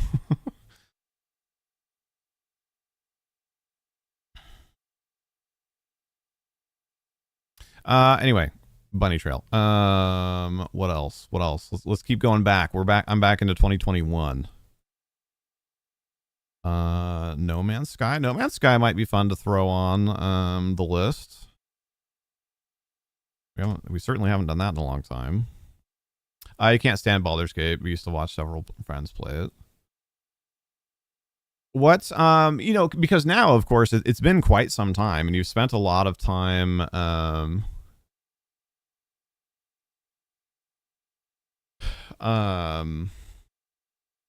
watching Twitch and doing your own streaming on Twitch and whatnot. What types of things do you find now that you generally enjoy watching? I'm curious how that's changed or not over time. The slight time change has pushed us to always being quite late for Over the Pond. Yeah, I know. It was a little column, like it was a little bit of like cart and horse, because a lot of the people that we knew from Over the Pond over time like filtered off of Twitch, or at least became much less frequent users of Twitch. And so when we're doing our scheduling, like, of course we want to look at what works for us, but we also try and look at what works for as many people as possible within the community. And ultimately we were finding that those earlier starts, they don't work as well for people in North America, because especially on Saturday, starting at like noon on a Saturday, a lot of people, that's when they're out doing like their errands and stuff. And So the people that we were reaching during that time was was Terry, was you, was Grumpy, was I can go on and on, and name off a handful of our the people that have been in our community over time who are from the more European time zones. And like I said, no harm, no foul, like no hard feelings. Like people, life changes, people attrition out, like people develop new hobbies, or just or decide that we've become stale and boring, or somebody else was more exciting, or they had a kid, or they started a new job, whatever, a million different things. So ultimately, as we noticed our demographics starting to shift a little bit, then we were like, okay, well, it's been kind of hard for us, because the other but the other issue that we were running into too is we were having more and more, like, we wanted to go and see our nephews play sports and and do some of those sorts of things, and a lot of times those are early to midday on Saturdays. So we were thinking like, well, so other than being a little bit more accessible for our North American audiences, it also lets us be more accessible for family events. So I think overall it was a good change for us, but there are, of course, still like a handful of our friends from across the pond that we miss out on communicating with as much as we wish we could as a result of the change. It is, I suppose, one silver lining to the EverQuest streams, though, because usually we start earlier on EverQuest streams Saturdays. We usually do the noon starts for those. With Pixie playing, something like Tiny Glade or whatever. So at least we didn't completely give up on it, but it is something I think about from time to time, is missing chatting, is being able to chat as much with you folks from over there. Sorry, I was ruminating there. Generally, just what you've been recently playing, or firm favorites like Subnautica and Alien Isolation. So you're still really enjoying watching that? Yeah, I could see it, right? Because Alien Isolation is like a thriller horror game, right? So it seems like the kind of thing that once you've been through it, it would be fun to watch, to like vicariously experience somebody else's first playthrough. That makes a lot of sense. But more about the people. Yeah, for sure. Generally don't really care what friends are playing. You go everywhere. Yeah.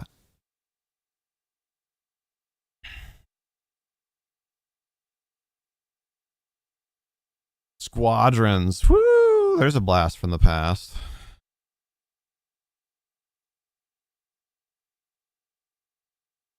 Valorant. There's a bitter taste in the mouth. Won't get into that. Sea of Thieves. That freaking game. It was so close to so great.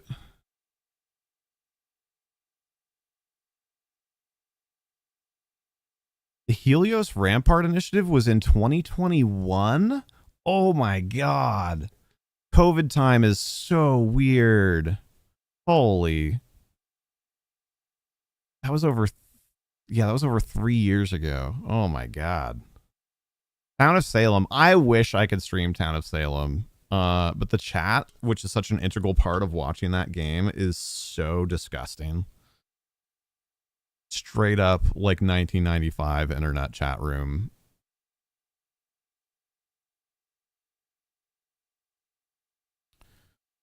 Time to revisit. I wish I could. So Helios Rampart Initiative was an ARG, I think is what they call those. Sorry, just realized that I wasn't on the big screen.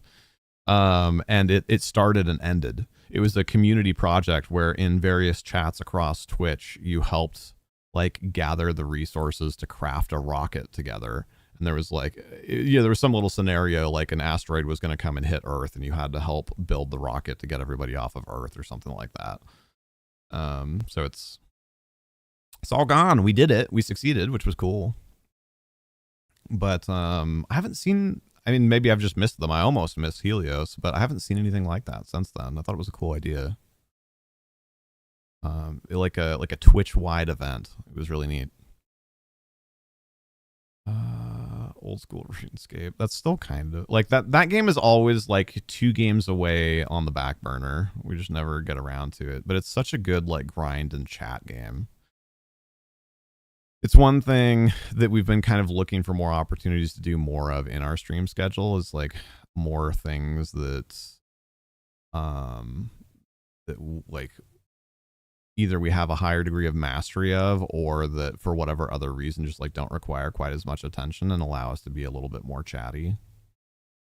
It's one of the reasons why I like EverQuest as well, but it's really hit or miss since we play EverQuest with large groups of people. Sometimes when we're just kind of on autopilot, we can bounce back and forth pretty well between having a conversation with chat and and having a conversation with the people that we're playing with. But sometimes we have to focus, a lot on not dying or the logistics or tactics or whatever of what we're doing in EQ. So it can be hit or miss for that. Legends of Arya. I'm back into 2019 now. Minion Masters.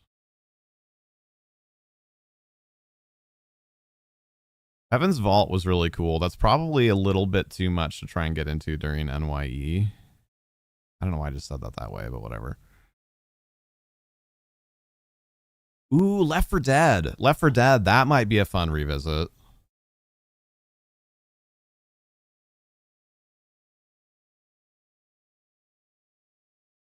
That's co-op and a few people can join us. Those games are pretty cool. Like they're a good nostalgia trip, and they're pretty, in my experience, they're pretty exciting both to play and to watch.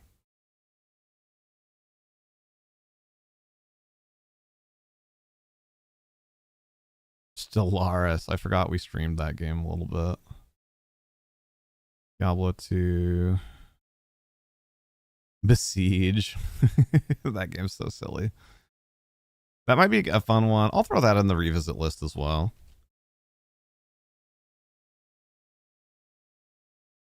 It has the right kind of silly vibes for New Year's Eve. Portal. I tried to replay Portal not too long ago, and it's weird. It's something that I've noticed that changes in my body, that has changed in my body over time. I'm a little bit more susceptible to like motion sickness and disorientation in games than I used to be. I tried to play Portal, and it was playable, but it did bother me some. And similarly, I've noticed the water effect in EverQuest is like super off-putting to me now. That never used to bother me. Make sure you write things down. Yeah, no, I appreciate it. I am. I'm making a list and checking it twice.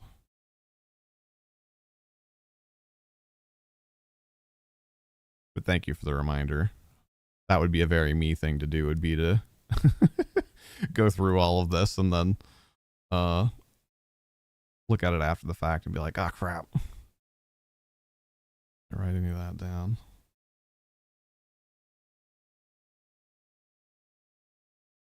I think, okay. I think we've been back through it. Yeah, I just went through the 2018 list. I didn't remember that we started playing Divinity Original Sin 2 in the first year that we streamed. I would have placed that at more like 2019 or 2020. But apparently we started that in 2018.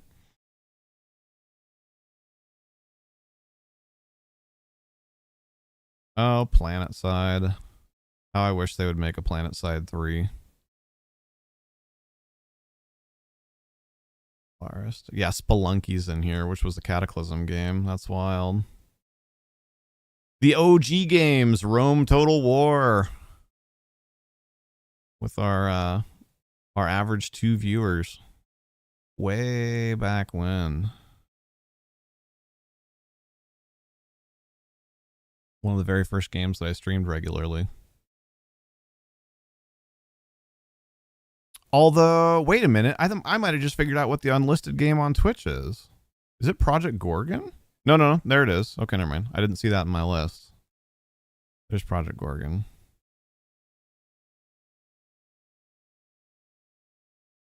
That game was such a crazy outsized success for us when we started streaming. I honestly don't know if without Project Gorgon, if we would still be streaming. I don't know if we would have had enough momentum to really dig our teeth into it. But we had, even back in 2018, it was 28% of our stream time, but 42% of our watched time. So it was significantly popular among our viewership. And we had an average of 8 viewers there, which when you're just starting out, like a game where you lock in an average of 8 is huge, and a peak of 57. Like, I can't believe that. Even now, looking back at it, that's crazy. Actually really enjoyed watching me play that. Oh, interesting. I kind of vaguely remember that, but I guess just kind of in my memories over time, I like bundled that with EverQuest. Do you have any sense of what was more interesting about that than EQ? I could take a few stabs at it, but I don't want to poison the well if anything jumps out at you. PlanetSide 2 as well. Yeah, PlanetSide 2 was special. The player base just unfortunately collapsed. Otherwise, it's pretty likely that we would still be streaming PlanetSide, to be perfectly honest. I really enjoy that game. Probably because I played it alone. I was curious if you would say that. It's something that I think about a lot because over time, our branding has, and this isn't even a new thing. This doesn't even, this is more than just the last 12 months, even with kind of our strategy shift that I was talking about. But over the course of the last several years, our content's become more and more about like cooperative play. So not only the two of us playing together, but the two of us like playing games with the community. And that's such a mixed bag. In some ways that can foster conversation and be interesting in its own right with like an ensemble cast. But on the other hand, like I totally understand that it, I mean, you're giving some of the airtime to, people who are not you. So there's not as much back and forth between the streamer and the viewers. It becomes a little bit less interactive and a little bit more of like a show. Something that I actually think about pretty frequently is the benefits and drawbacks of both.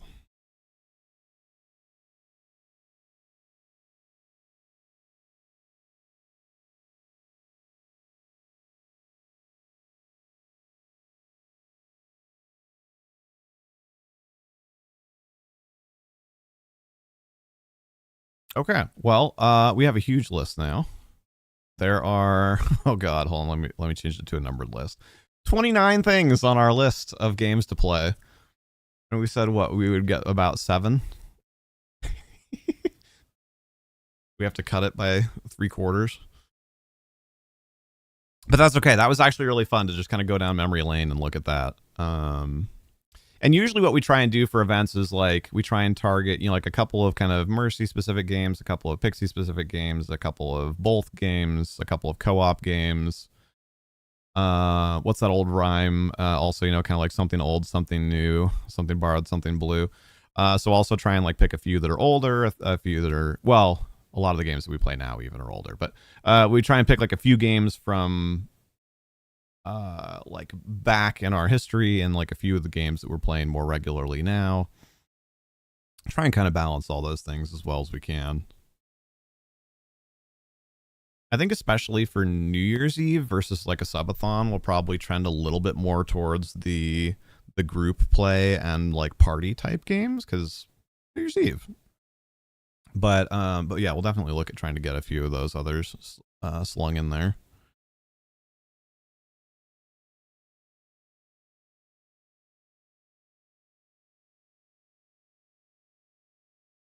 Heck yeah. All right. Well, this was a lot of fun, which is why I stayed late, but also I'm way over time.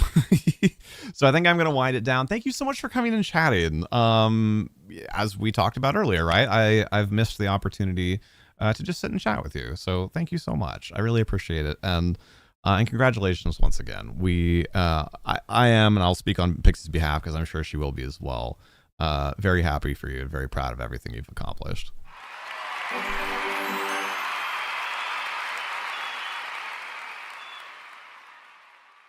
Yeah, thank you. Of course. And you as well. You as well. No,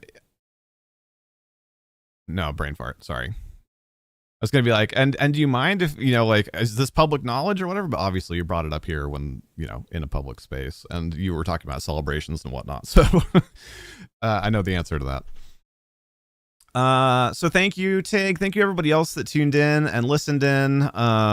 If you're new here, if you had fun, if you're not already a follower or a subscriber, it drives me crazy that YouTube calls it that. We'd love to have you put a subscription on the channel. Here on YouTube, the vast majority of our content is Dungeons and Dragons related. We upload our session playthroughs. We make shorts from those. We have a couple of original content videos that we've made just for YouTube, and 2025, we are planning to expand that significantly.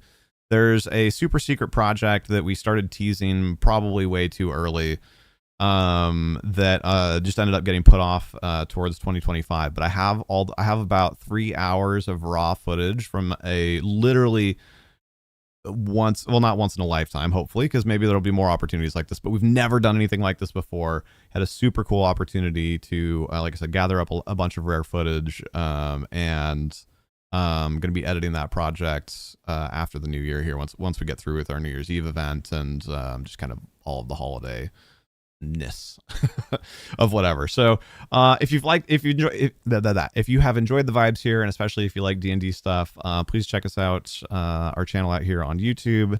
You can also catch our other live streams on twitch.tv/HereThereBeMonsters. And our next stream is Friday night, the 20th of December. We're playing the newly released Pantheon Rise of the Fallen. So if you like EverQuest and old school MMOs like that, Pantheon was originally a project that was started by Brad McQuaid, the person who was kind of at the head of the original EverQuest's development. So it's been pretty cool. It just hit early access on Friday last week, and that'll be our next stream. So thank you all so much. Have a great rest of your day. Take care of yourselves. And as always, be excellent to each other.